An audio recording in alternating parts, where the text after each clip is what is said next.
पानीपत से बड़ी खबर सामने आ रही है। आपको बता दें कि एक वीडियो जहां पुलिस वाले का गोरक्षक के साथ अमानवीय व्यवहार करने का वीडियो लगातार वायरल हुआ और उस पर पुलिस ने अब बड़ा एक्शन लिया है। जहां सिटी तहलका पर भी यह वीडियो दिखाया गया था, जो कि काफी आदमियों ने देखा और उस पर लोगों ने प्रतिक्रिया भी दी, जिसको लेकर अब लगातार पुलिस की कार्यप्रणाली पर सवाल खड़े हो रहे हैं। बता दें कि सेवा, सुरक्षा और सहयोग का दावा करने वाली पुलिस जब इस तरीके से लोगों के साथ व्यवहार करेगी, व्यवस्था पर सवाल खड़े होने लाजमी है। जैसे ये वीडियो वायरल हुआ, इसके बाद पुलिस भी हरकत में आई और इस पर बड़ा एक्शन लिया गया। क्या कुछ एक्शन लिया उसके बारे में भी हम आपको बताएंगे। नमस्कार, आप देख रहे हैं सिटी तहलका। मैं हूं आपके साथ जितेंद्र अहलावत। जिस तरीके से लगातार ये वीडियो वायरल हो रहा है और उसके बाद आज सबसे बड़ी खबर आपको बता रहे हैं, जो कि पानीपत से आ रही है, जहां सेवा, सुरक्षा और सहयोग का दावा करने वाली पुलिस अब खुद पर उठते सवालों के घेरे में आ चुकी है, जिसको लेकर अब पुलिस प्रशासन के आला अधिकारियों ने इस पर एक्शन भी लिया है। जी हां, यह वीडियो है जिसने सोशल मीडिया से लेकर सड़कों तक जहां हंगामा खड़ा कर दिया। गोरक्षक जहां कारण जिसको लेकर तस्करी रोकने के लिए वो कोशिश कर रहे थे और उसे ही पुलिस ने बीच सड़क पर चोटी से पकड़कर घसीटा और पीटा, जिस पर जबरन गाड़ी में ठूंस लिया गया है। ये वीडियो भी लगातार आप देख रहे हैं। इसके वायरल होने के बाद अब पुलिस हरकत में आई है। जैसे ये वीडियो वायरल हुआ, सिटी तहलका ने भी इसको जहां आप तक पहुंचाने का प्रयास किया। अब प्रशासन हरकत में आया है। एसपी लोकेंद्र सिंह ने महज 10 घंटे के भीतर ही 4 पुलिसकर्मियों पर बड़ा एक्शन लिया है। किस किस अधिकारी पर लिया है वो भी हम आपको बता देते हैं। ERV 560 के इंचार्ज सुशील और सोनोली नाका इंचार्ज शिव कुमार को सस्पेंड किया है। SPO सकंद को जहां बर्खास्त किया है और HKRN के ड्राइवर कुलदीप को ड्यूटी से हटा दिया गया है। इस कर्मचारी के विषय में एक वीडियो वायरल हुई थी, जो पुलिसकर्मी हाथापाई करता हुआ नजर आ रहा था। बालों से एक गोरक्षक को बालों से पकड़कर घसीटता नजर आ रहा था। उस विषय में कल SP साहब को एक शिकायत प्राप्त हुई थी और तुरंत उस पर संज्ञान लेते हुए SP साहब ने प्रारंभिक जांच करवाकर और जो इसमें ESC सुशील कुमार था उसको निलंबित कर दिया गया है। इसके अलावा नाके पर जो तैनात EASI शिव कुमार था उसको भी निलंबित कर दिया गया है। इसके अलावा इसमें 2 कर्मचारियों की और भूमिका थी, जो एक SPO है सकंद नाम का और एक कुलदीप नाम का जो ड्राइवर है वो HKRN के अंतर्गत है। तो जो दो पुलिस कर्मचारी थे उनको तुरंत प्रभाव से निलंबित कर दिया गया है। उनकी जांच अलग से अमल में लाई जाएगी और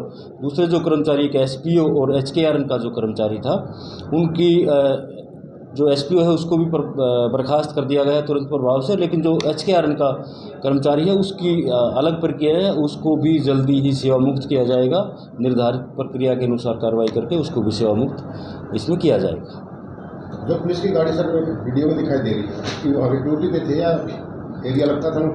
नहीं, वो ड्यूटी पर थे। उनको डिप्यूट किया गया था उनकी सहायता के लिए, लेकिन उन्होंने अपने कर्तव्य को ठीक से नहीं निभाया। सर, जो करन्नाथ था जिसने कंप्लेंट दी थी, उसके द्वारा ये आरोप लगाए गए थे कि उससे है ना पैसे की लेन देन की बात हुई थी, जिसके चलते ये बहस बढ़ी। देखिए, सभी आरोप जो कंप्लेंट में लगे हैं उनकी जांच अलग से अमल में लाई जा रही है। उसमें कोई नया तथ्य आता है सामने तो उसके अकॉर्डिंग भी कार्रवाई की जाएगी। इस पर पीड़ित का बयान भी सामने आया है, हम आपको सुनाते हैं। मैं 11 बजे के करीब अपने घर पे जाता हूँ। मुखबिर की कॉल आती है कि भैया इस प्रकार से बहुत सारे पशुओं को बहुत बेदर्दी से बिहार या उत्तर प्रदेश कटने के लिए ले जाया जा रहा है। तो उस सूचना के आधार पर मैं अपने जो 2-4 भाई जो हैं उनको लेके चलता हूं और सनोली थाने में सूचना देता हूं कि जी ऐसे ऐसे मेरे पास सूचना है, आप मेरी मदद कीजिए और हम आपकी मदद करेंगे इस क्रूरता को रोकने के लिए। उसके बाद सनोली थाने ने पूरा हमारा सहयोग किया। उन्होंने आगे जो उनकी यमुना चौकी पड़ती है उस पर पुलिस को पूरा अलर्ट किया और जो हमारे गौ सेवक थे उनको भी अपने साथ लिया। उसके बाद वो कहते हैं कि आप 112 पे और कॉल कर देना, तो हमने 112 को भी कॉल किया। 112 आती है, जिस गाड़ी की हम वेट में थे वो गाड़ी नहीं आती है, उससे पहले एक छोटी गाड़ी आ जाती है, हम उस छोटी गाड़ी को पकड़ लेते हैं। छोटी गाड़ी के अंदर 6 भैंस बहुत बुरे तरीके से ऊपरा तड़ी भरी हुई थी। हमने प्रशासन को चेताया, जी देखिए पशु क्रूरता है, आप इस पर थोड़ा संज्ञान लीजिए। तो उन्होंने हमारे सामने उस गाड़ी को वापस थाने की तरफ घुमवाया और थाने की तरफ घुमाने के बाद थोड़ी देर के बाद हमारे पास आते हैं और हमें पैसों का लालच देते हैं। वो कहते हैं कि देखिए आपके बच्चे हैं, इनका भी चाय ठंडा हो जाएगा और आपका भी हम थोड़ा मान सम्मान कर देंगे। तो मेरा साफ सुथरा उनको जवाब था कि श्रीमान जी, हम गौ सेवक हैं, गौ माता के लाल हैं, ना हम किसी जीव की हत्या करते हैं और ना ही उसका खून हम पीते हैं, क्योंकि जो अगर किसी जीव को मारकर हमें कोई भी अन्न या कोई पैसा मिलता है तो हमें ऐसे पैसा बिल्कुल भी नहीं चाहिए। तो उसके बाद क्या होता है, हम जिन गाड़ियों की वजह से हमने नाका लगाया था उनकी सूचना भी हमारे पास जल्दी आ जाती है कि वो गाड़ी आपके पास आने वाली है, तो 112 वहाँ से गायब हो जाती है। इससे पहले जब वो हमारे पास आते हैं पैसों का लालच भी देते हैं और ये कहते हैं कि आपने हमारा धंधा बंद कर दिया, धंधा बंद कर दिया। तो मैंने उस बात को मजाक में लिया, मैं कहा यार प्रशासन है, कार्रवाई अच्छे तरीके से करेगा। लेकिन उसके बाद जिन गाड़ियों की हम वेट में थे, हम उन गाड़ियों का पीछा करते हैं, वो गाड़ियाँ आ जाती हैं। तो सनोली जो यमुना पे नाका है, उन्होंने हमारा भरपूर सहयोग किया, उन गाड़ियों को रोकने का काम किया। उन गाड़ियों को रोकने के बाद हम दोबारा फिर 112 पे कॉल करते हैं, 112 आती है मौके पर, उन गाड़ियों को पेट्रोल पंप पे लगाती है और पता नहीं एकाएक शराब के नशे में उनके अंदर क्या राक्षसी प्रवृत्ति जागृत हुई, उन्होंने मेरे को बुरी तरह से मारना और गालियाँ देना शुरू कर दिया।